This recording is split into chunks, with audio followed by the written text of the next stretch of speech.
నాకు ఎంత మాత్రం ఎవరు ఉంటాయా ఇది అవుతుందా మీ టార్గెట్స్ ఎంత మరి ఎంత మీకు ఎన్ని మార్కులు వస్తే బాగుంటుంది మీరు 500 అబ్బోనే మీరు 500 అబ్బో తెచ్చుకుంటే ఎవరెవరికి 500 అబ్బో వస్తే వాళ్ళందరికీ సెపరేట్గా ఏజ్ నుంచి కనెక్ట్ చేస్తాం మేము ఇప్పటికి ఎంత మార్క్స్ వస్తే అంత మంది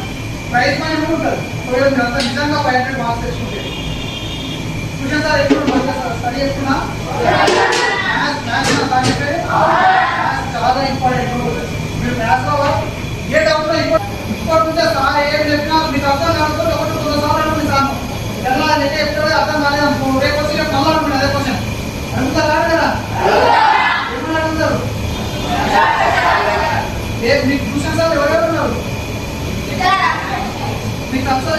తప్పు సబ్జెక్ట్స్ ఏంటండి తెలుగు తప్పు పెట్టారా తెలుగులో తప్పు ఎట్లా ఉంటారా మీరు ఇంగ్లీష్ మీడియం వాళ్ళు ఉన్నారు ఆయన ఎంతమంది ఉన్నారు ఇంగ్లీష్ మీడియం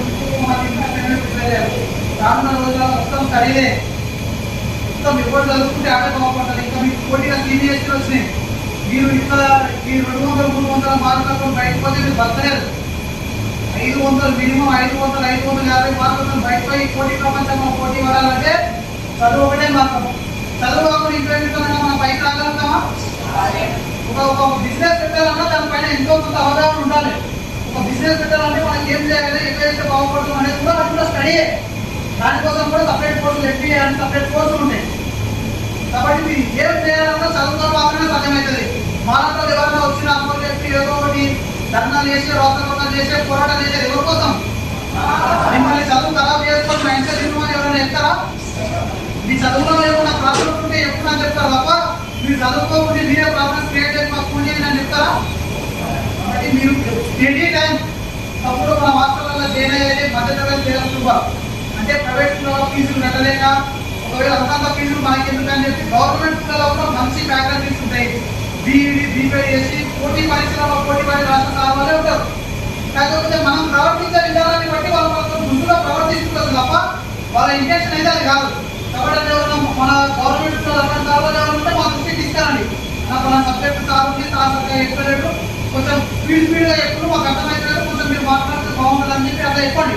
ఆ విధంగా ఏమైనా సహకారం కావాలంటే మాట్లాడతాం కానీ మిమ్మల్ని మీరు చదువుకోమన్నా కాలేజ్ స్కూల్కే పోము అసలు మీరు హాస్టల్లో పండుకుంటాం తిరిగి పండుకుంటాం అంటే ఖచ్చితంగా దానికి శిక్ష ఉండదు అది నేనన్నా కావచ్చు సారన్నా కావచ్చు మన ట్యూషన్ అన్నా కావచ్చు ఎవరో ఒక పనిష్మెంట్ ఉంటుంది ఎందుకంటే ఈ పోటీ ప్రపంచంలో బతకాలంటే చదువు ఒకటే మార్గం మన అమ్మనైనా చదువుకోలేరు కాబట్టి మనకు చదువుకోమని చెప్పారు ఈరోజు చదువుకుంటే ఏం చదువుతున్నారు మనం చూస్తూనే ఉన్నాం మన శాంతనగర్ నుంచి యూపీఎస్సీ టాపర్ అయింది మా అబ్బాయి శాంతనగర్లో కూడా మరి మీరు కూడా అంత కావాలి కదా అయితే రాకారా మనం కావాలంటే ఇప్పటి నుంచే పునాదులు అంటారు కదా ఒక ఇల్లు కట్టి ఉండాలంటే ఏం అవసరం పునాది అవసరం మరి మనం ఇప్పుడు ఏం చదవకుండా నేను ఇంటర్ పోయినాక చదువుతా ఇంటర్ పోయినాక సిఈసీ తీసుకుంటా అన్న గట్టిగా చదువుతా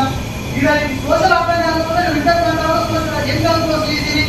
అలా పాటలు పెట్టి చెప్తారు వీడు అర్థం కాకపోతే చాలా అర్థం కాదు కాబట్టి ఇప్పటి నుంచే ఏమున్నా నేను రేపు అనేది మీరు పోస్ట్పోన్ బంద్ చేసుకోండి ఇంకొక చిన్న కథ చెప్తా ఒక కథ బాయిల్ ఉంటుంది బాయిల్ అంటే ఒక చిన్న బుద్ధి అనుకోండి ఇప్పుడు అంతా బియ్యం మరగబెడుతుంది ఆ బియ్యం దాంట్లో ఒక కప్పు ఉంటుంది ఆ కప్పు ఏమనుకుంటుంది అంటే అది మంట పెట్టి ఎట్టింది నీళ్ళు అప్పుడు ఎట్లుండే ఫస్ట్ మంట పెట్టినప్పుడు నీళ్ళు ఎట్లుండే చల్లగా ఉంటుంది కప్పు అందులో ఏమనుకుంటుంది నీళ్ళు చల్లగా ఉన్నాయి కదా ఇప్పుడే చల్లగా ఉన్నాయి కొంచెం వేరే అయినాక మీరు బయటకు పోదాపాటు అని అనుకుంటుంది మంట పెడతాము ఫస్ట్ కొంచెం పైనాక నీళ్ళు ఎట్లుంటే గోరువెచ్చం